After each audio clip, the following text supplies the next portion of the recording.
Okay जी, welcome back once again. Doctor Umar Adil हमारे साथ मौजूद है और हम फिल्म के सेगमेंट में बात करेंगे आई हेट लव स्टोरीज के हवाले से। और डॉक्टर साहब से जानेंगे कि कौन कह रहा है, कौन नफरत करता है लव स्टोरीज से और आखिर क्या है। पैकेज एक देखते हैं। पैकेज और उसके बाद आई हेट लव स्टोरीज का फिर डॉक्टर साहब के साथ हैं। लव स्टोरीज में यकीन नहीं करते। लव जैसा कुछ नहीं होता, इट्स लाइक भगवान। What nonsense. तुमने भगवान को देखा है? पड़ोसी है तुम्हारा। देखो जय, सॉरी, तुम राज को अपना भगवान मानती हो, उसमें रब दिखता है। Shut up. Excuse me, my friend has a huge crush on you man. No ये झूठ बोल रहा है। He has a crush on you.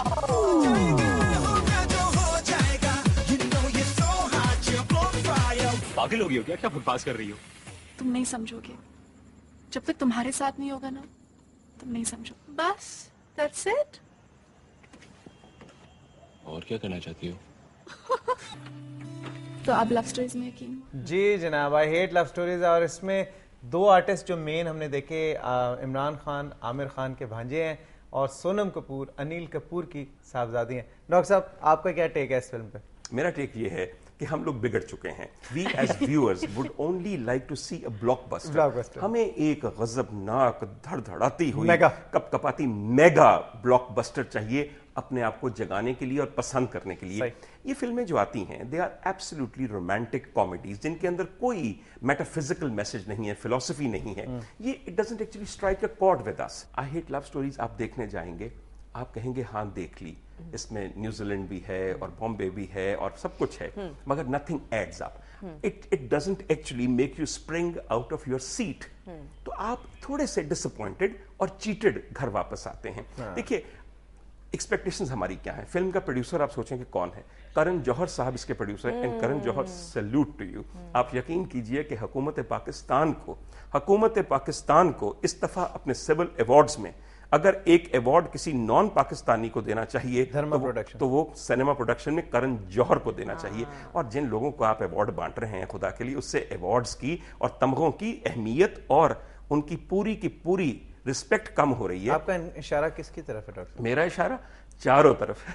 Doctor साहब, म्यूजिक वाइज 5 में से कितना रेट करेंगे? म्यूजिक वाइज का मैं आपने बहुत अच्छा किया, बिल्कुल। और देखिए म्यूजिक जो है इसका, उसमें अगर आप गाने देखें तो किसके हैं? So in this we have 2 tracks by Shafqat Amanat and we have a great song by Rahat Fateh Ali Khan.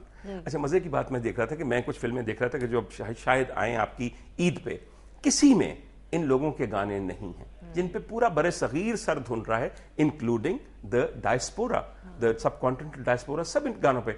मगर हमारे मुल्क में जहां लाहौर में ये दोनों असाब रहते हैं, यहां बनने वाली फिल्म के अंदर किसी गाना कोई फिल्म में शामिल नहीं है। लेकिन डॉक्टर साहब कहते हैं वो महंगे सिंगर्स हैं ना, अफोर्ड नहीं कर सकते प्रोड्यूसर्स यहाँ के। किस्सा ये है कि have you negotiated it with them?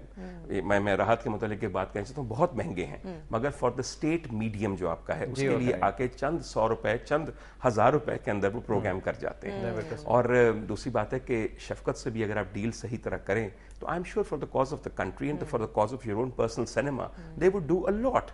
मैं समझता हूं कि हमारा फनकार कैसा ही महंगा क्यों ना हो जाए, वो जब गरीब मुल्क के गरीब इदारों और गरीब सनतों के लिए काम करता है तो वो खुद भी फिर गरीब हो जाता है या कम से कम सखी हो जाता है। तो आप इनकी सखावत को एक दफा जरा छेड़ को तो देखिए, जिस तरह हम इनकी गायकी छेड़ देते हैं तो क्या पता वो भी रवां हो जाए और शुरू हो जाए। बिल्कुल बाकी।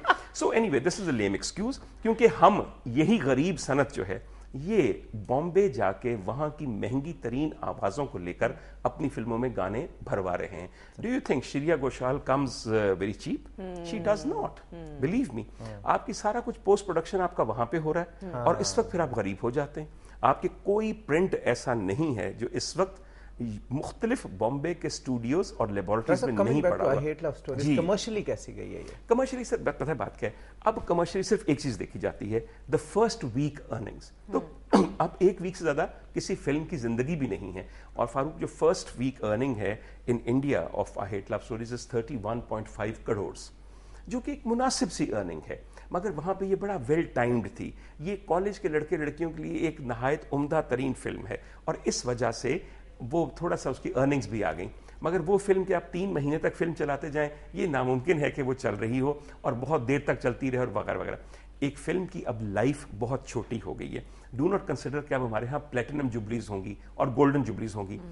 वक्त जो बदल गया है उसके अंदर सिनेमा पैरामीटर्स का चेंज वो समझना बहुत जरूरी है। सर मजाजन तो दोबारा लग रही है। सर मजाजन इसलिए कि again there is nothing else. और मजाजन कहाँ दोबारा लग गई है? सिने स्टार में दोबारा लग गई है, सिने गोल्ड में दोबारा लग गई है, डीएचए में दोबारा लग गई है, मेट्रोपोल में। सर मेट्रोपोल में इसलिए कि बेचारा जो ये एबट रोड है हमारा, इस पे आने वाले जो मुजाफा से लोग देखने के लिए आते हैं, what do they have? There is no other choice.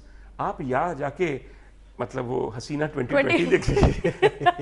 And then you know I must say मैं हमेशा से मजाजन का बहुत बड़ा फैन रहा।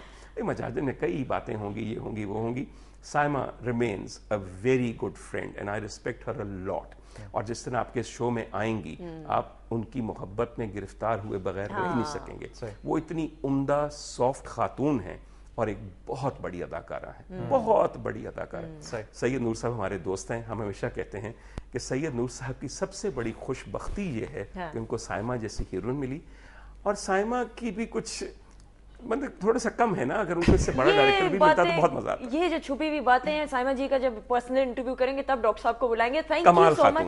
Thank you, it was a pleasure having you. It always is a pleasure to come to you. और हसीना 2020 का रह गया वो भी डॉक्टर साहब मेरी फरमाइश हम चलाएंगे यहाँ पे। हम इस तरह करेंगे कि नेक्स्ट वीकेंड हम सारा कुछ बंद करके, खास तौर पे हस्बे हाल बंद करके, या अल्लाह हमने हंसने वाली मशीन को भी तो थोड़ा सा रेस्ट देना, उसके सेल खत्म होने वाले हैं, तो ख्याल करें उसका। ओके डॉक्टर साहब, ब्रेक की तरफ जाना। Thank you so much once again. And break के बाद हमारे साथ कौन होंगे? बेगम सईदा आबदा हुसैन हमारे साथ मौजूद होंगी जी, पाकिस्तान पीपल्स पार्टी की सीनियर रहनुमा। उनसे हम बातचीत करेंगे। स्टे ट्यून्ड टू जागो दुनिया।